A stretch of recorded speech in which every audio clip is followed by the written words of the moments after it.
Study of IGNOU.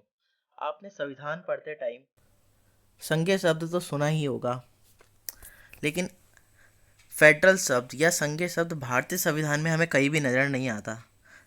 हालांकि हमारे जो राज्य प्रणाली है, जो स्वतंत्रता के बाद भारत में एक तरीके से बनाई गई, वो एक संघीय ढांचे के रूप में बनी थी, जिसे हम फेडरल स्ट्रक्चर भी कहते हैं। जो हमारे संविधान का स्ट्रक्चर है उसे हम फेडरल स्ट्रक्चर भी कहते हैं, संघीय राज्य। वर्ल्ड के बहुत से देशों ने अपने संविधान में इस शब्द का इस्तेमाल नहीं किया है, लेकिन हालांकि उनका संविधान फिर भी एक संघीय ढांचे का संविधान माना जाता है। अमेरिका जैसे देश के संविधान में भी संघीय शब्द का इस्तेमाल कहीं नहीं किया जाता है। हमारे भारत के संविधान के अनुच्छेद 1 के अनुसार भारत एक संघीय राज्य है। इसका मतलब यह है कि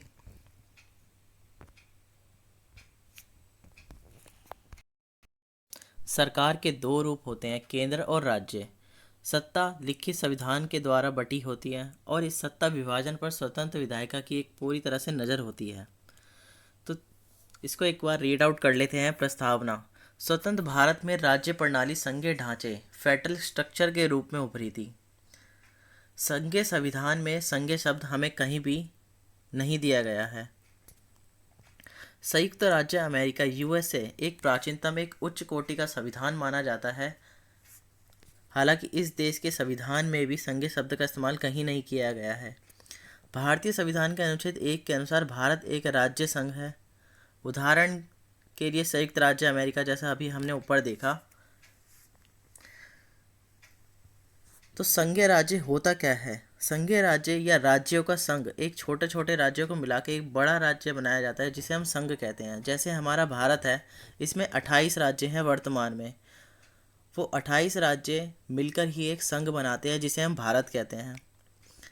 और इसमें सरकार के दो रूप, केंद्र और राज्य होते हैं, जिसकी शक्तियाँ बटी होती हैं, जिसका जिक्र संविधान में दे रखा है। और इस सत्ता विभाजन पर स्वतंत्र विधायिका की एक नज़र बनी रहती है। आई होप कि आपको यहाँ तक समझ आया होगा भारतीय संघवाद की शक्ति मान्यता। आगे हम बढ़ते हैं। Dynamics of Indian federalism.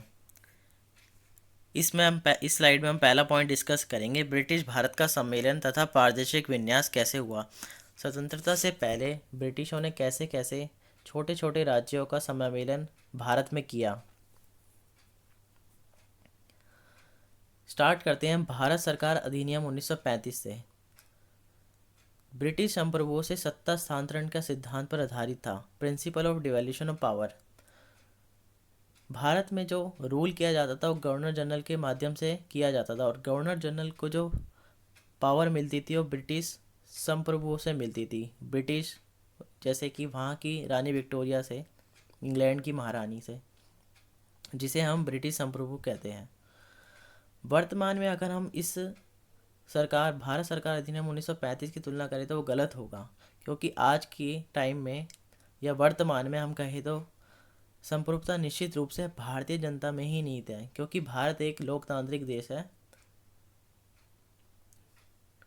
इसकी संगठक इकाइयों का आकार भी बदलता रहता है। हालांकि भारतीय राष्ट्रीय कांग्रेस ने भी केवल 3 वर्ष तक भारत सरकार अधिनियम 1935 के तहत काम किया था। वो भी सिर्फ एक प्रांतीय स्तर पर ही किया था उन्होंने भी। अगर हम बात करें वर्तमान भारतीय संघ का महत्वपूर्ण दूसरा एक अभिलक्षण यह भी हो सकता है या है कि इसकी संगठक इकाइयों का आकार बदलता रहता है, और हमारे संसद को यह अधिकार है भारतीय संविधान के अनुच्छेद 3 के अनुसार कि वह राज्य के आकार को परिवर्तित भी कर सकती है और काट कर अलग भी कर सकती है, दूसरे राज्य के साथ मिला भी सकती है।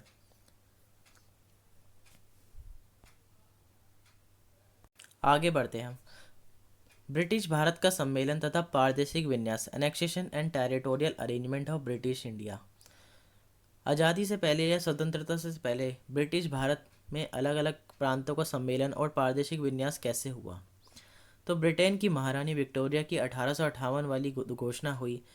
इससे पहले बहादुर शाह जफर का सिंहासन छीन लिया गया 1857 की क्रांति के बाद, और भारत पर ब्रिटिश संप्रभुता तकनीकी रूप से तभी स्थापित की गई। ब्रिटिश कंपनी के अधिकृत क्षेत्र को अधिकार में लेने के लिए यह उद्घोषणा लाई गई थी। इसमें हुआ ये था कि और भारतीय राज्य क्षेत्र को हिस्से पर दिल्ली के शासक के अधिकार के रूप में अंग्रेज राज किया करते थे। ऐसे राज्य क्षेत्र का प्रशासन पूरी तरह से दिल्ली के प्राधिकार का स्वायत्त ही था। वह ब्रिटिश संसदीय अधिनियम के नियंत्रण में ही था पूरी तरह से, अगर देखा जाए तो। आखिर इसमें पॉइंट है कैसे कैसे कब कब कौन कौन से युद्ध हुए या फिर कब्जे में लिए गए क्षेत्र, तो ये आप पढ़ सकते हो। मैं इसको एक बार रीड आउट कर देता हूँ। 1661 में अंग्रेजों का बम्बई पर कब्जा हो गया था, जो उन्हें इंग्लैंड के राजा चार्ल्स द्वितीय को पुर्तगाली रॉयल्टी से दहेज में मिला था। उसी के बाद 1765 तक भारत में अंग्रेजों की मौजूदगी खासकर इजारों और जमींदारों के माध्यम से ही रही थी।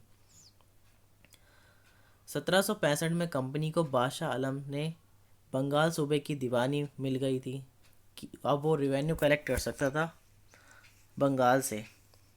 टीपू सुल्तान के पतन के बाद मद्रास व पड़ोसी राज्य कब्जे में कर लिए गए थे। 1803 में थर्ड एंग्लो मराठा युद्ध के बाद आगरा के जिलों व दिल्ली प्रदेश पर राज करने लगे थे।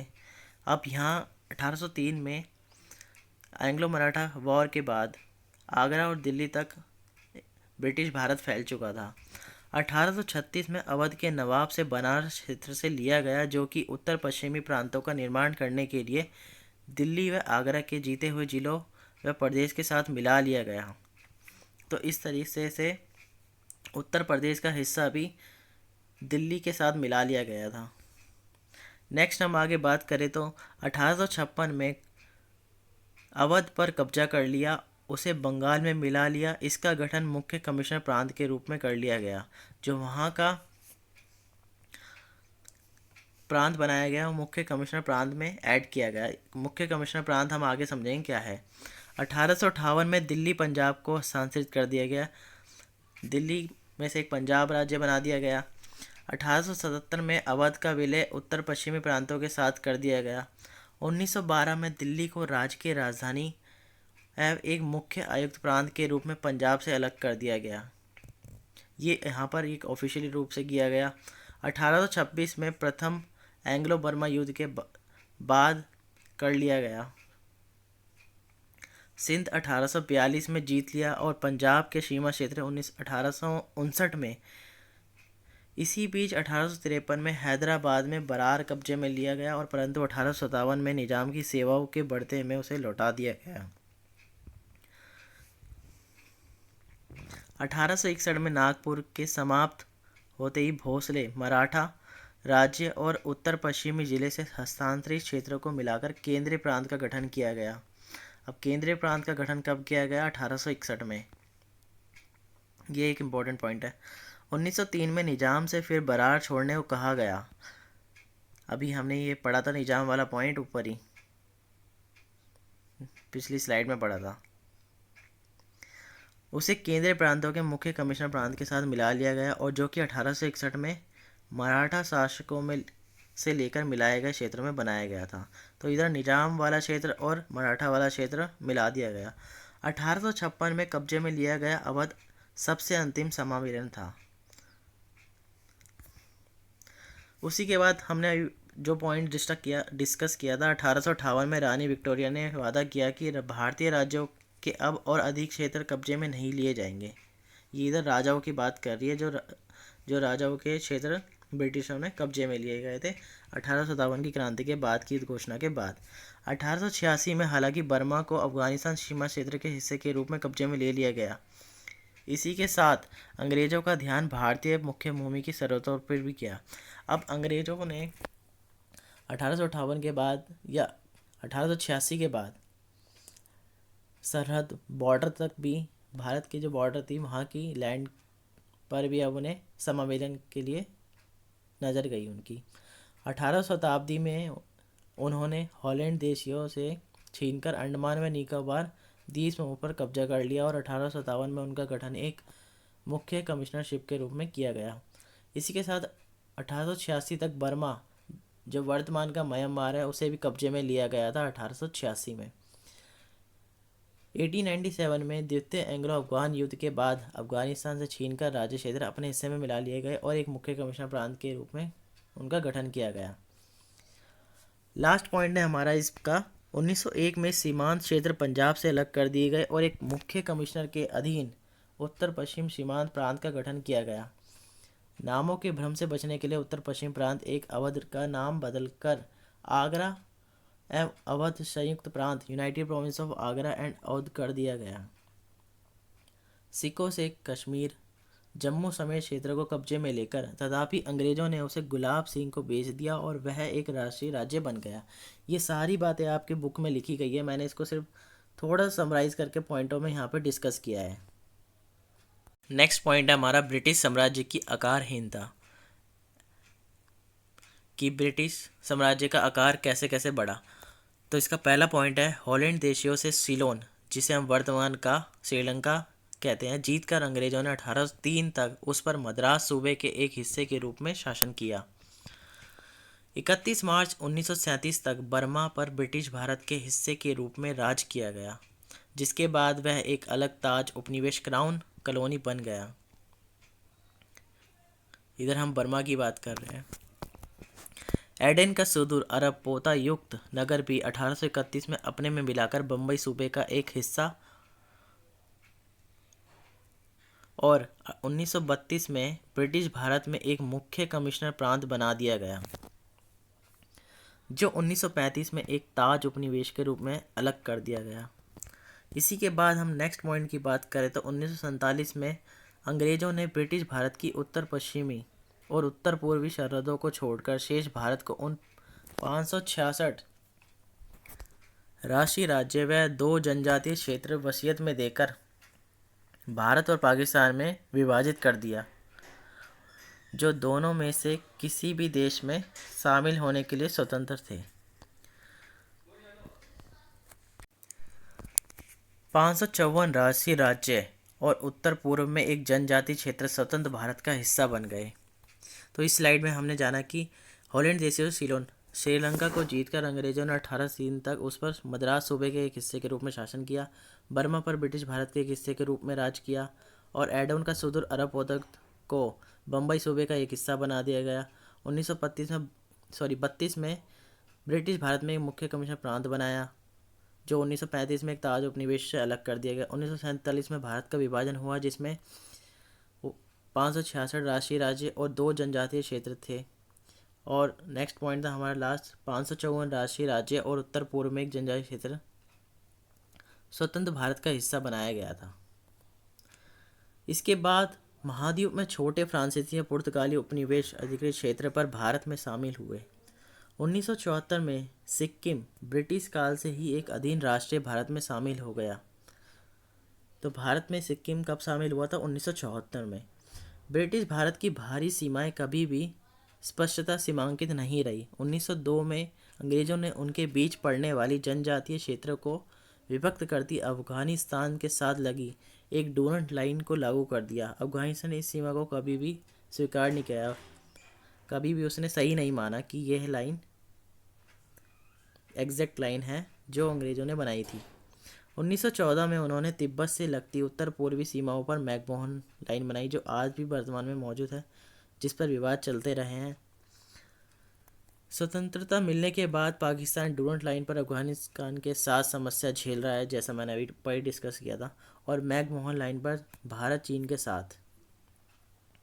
इन सीमा क्षेत्रों में से कुछ पर अंग्रेजों का शासन कभी रहा ही नहीं। नेक्स्ट पॉइंट है हमारा सरकार का केंद्रीकरण, सेंट्रलाइजेशन ऑफ गवर्नमेंट। भारत में ब्रिटिश अधिकृत क्षेत्रों का प्रशासन पहले सूबों बंगाल, बम्बई और मद्रास, इन 3 प्रेसिडेंसीज या सूबों के रूप में था। मद्रास इन सूबों में सबसे पुराना माना जाता रहा था। बंगाल सबसे बड़ा था, जिसमें आते थे संयुक्त बंगाल, जिसे वर्तमान में बांग्लादेश या पूर्वी पाकिस्तान भी कहा जाता है, बिहार और उड़ीसा। इन सूबों पर शासनाधिकार 3 गवर्नर के माध्यम से किया जाता था। इन तीनों सूबों के अपने अलग अलग गवर्नर होते थे, लेकिन 1773 में रेगुलेटिंग एक्ट ने बंगाल के गवर्नर को पूरे भारत का गवर्नर जनरल घोषित किया। आप कमेंट बॉक्स में बताइए कि भारत का प्रथम गवर्नर जनरल कौन था और आखिरी गवर्नर जनरल कौन था। जिसका आंसर सही होगा उसका कमेंट में पिन कर दूंगा, आप जिससे बाकी लोग भी देख सकते हैं करेक्ट आंसर कौन सा है। 1833 के चार्टर एक्ट के द्वारा बम्बई और मद्रास के गवर्नरों का असैनिक और सैनिक प्राधिकार civil and military authority governor general को सौंप दी गई, लेकिन 1861 के इंडियन काउंसिल एक्ट के द्वारा बम्बई और मद्रास को यह पावर वापस दे दी गई। 1893 में बम्बई और मद्रास में अलग अलग सैन्य कमानें या मिलिट्री कमानें थी, वो समाप्त कर दी गई।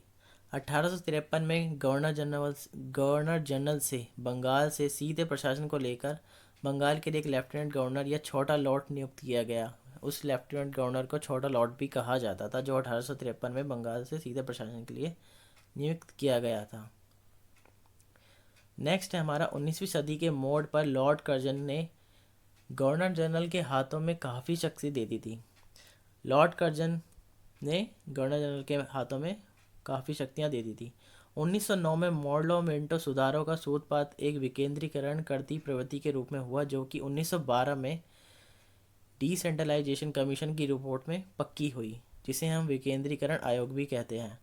लेकिन मॉन्टेस्क्यू चेम्सफोर्ड रिपोर्ट ने डिसेंट्रलाइजेशन को और आगे बढ़ाया और प्रांतों में द्वितंत्र के रूप में जिम्मेदार सरकार की राशि को लागू करा। प्रांतीय स्वायत्तता औपचारिक रूप से ऑफिशियल रूप से भारत सरकार अधिनियम 1935 में द्वितंत्र लाया गया, या डिसेंट्रलाइजेशन की बात ऑफिशियल रूप से प्रांतीय सरकार भारतीय सरकार अधिनियम 1935 के एक्ट में लागू की गई, परंतु इसमें अनेकों खामियां थी।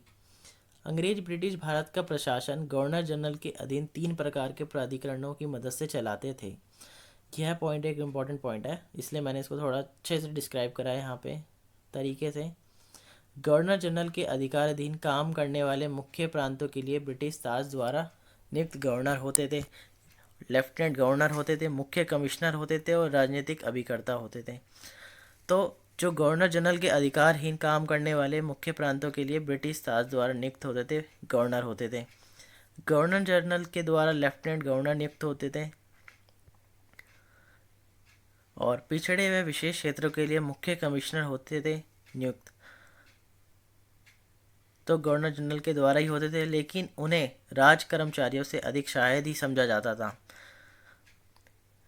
4th पॉइंट है ब्रिटिश भारत के पिछड़े क्षेत्र उन प्रतिनिधि विधायी निकायों के अधिकार क्षेत्र से बाहर रखे गए थे जो 1919 व 1935 में बनाए गए थे। ऐसे प्रदेशों में प्रशासन दुर्बल होता था। राष्ट्रीय, राज्य व जनजातीय क्षेत्रों के लिए गवर्नर जनरल राजनीतिक अभिकर्ता पॉलिटिकल एजेंट्स नियुक्त करता था, जो प्रत्यक्ष प्रशासनिक अधिकार रहित विदाउट डायरेक्ट एडमिनिस्ट्रेटिव पावर होती थी। एक राजनीतिक अभिकर्ता नियुक्त किया जाता था गवर्नर जनरल के द्वारा राष्ट्रीय, राज्य और जनजातीय क्षेत्रों के लिए, लेकिन इनके पास प्रशासनिक अधिकार नहीं होते थे, डायरेक्ट एडमिनिस्ट्रेटिव पावर नहीं होती थी। तो इसी के साथ हमारा ये फर्स्ट टॉपिक कंप्लीट होता है। बाकी का टॉपिक नेक्स्ट वीडियो में आएगा। तब तक के लिए आप चैनल को सब्सक्राइब कर लीजिए।